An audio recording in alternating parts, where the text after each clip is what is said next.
Salimata Ouad aime faire son marché. Malgré une vie hyperactive, cette universitaire dakaroise prend le temps de choisir ses fruits et ses légumes, car pour elle, savoir manger, c'est savoir vivre. Toucher les aliments, ça m'apaise.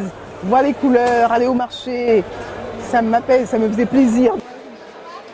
C'est un moyen d'expression. Comme on s'habille, comme on danse, comme on chante, comme on parle, on cuisine. Et je pense que c'est important que chaque peuple affirme une identité et des goûts. Cette géographe de formation défend avec passion la diversité de la cuisine sénégalaise, aujourd'hui menacée par de nouvelles habitudes alimentaires. À peine sortis de la malnutrition, certains sont déjà menacés par l'arrivée d'une alimentation standardisée, dangereuse pour la santé. Chez Salimata, pas d'huile de palme ni de bouillon cube, mais l'art d'accommoder avec sobriété les produits du terroir. Le sucre pour les autres. Après des ennuis de santé, elle a créé avec une diététicienne et un médecin la compagnie du bien manger qui apprend aux enfants à diversifier leur alimentation et leur goût.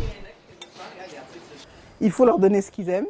Et quand il y a des choses qu'ils aiment moins, tu les mélanges à quelque chose qu'ils aiment et tu les amènes à manger ça doucement par négociation. La défense du patrimoine gastronomique n'est pas une affaire de nostalgie mais de santé. En 20 ans, le nombre de cas de diabète a été multiplié par 30 à Dakar et à Saint-Louis. Une véritable bombe à retardement, selon le professeur Marika Cissé. Nous sentons cette pandémie du diabète qui s'est installée dans notre pays depuis plus de 10-20 ans.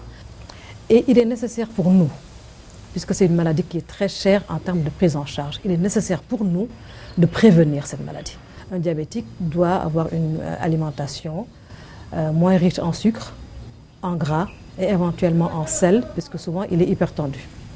Mais si on lui donne ces principes, sans lui donner un canevas précis, c'est impossible de le faire prendre, de lui faire modifier sa façon de manger.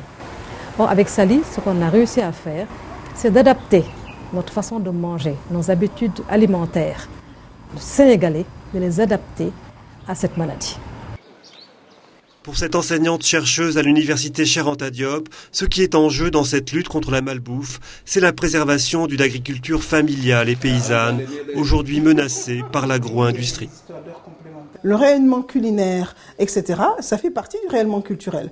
Ce que nous mangeons montre qui nous domine culturellement. Vous écoutez Oxygène. Invitée dans les médias, elle délivre aujourd'hui un message simple, celui de l'identité retrouvée, un combat contre l'uniformisation du monde qu'elle aimerait voir délivré à l'école. L'éducation alimentaire doit faire partie des compétences de base transmises. Comme on apprend à compter, à prier, à chanter, à réciter l'hymne national, on doit apprendre comment il faut faire pour manger correctement, en fonction de son âge, de son niveau d'activité, de ses moyens aussi, de ses moyens, tout simplement, et dans sa culture.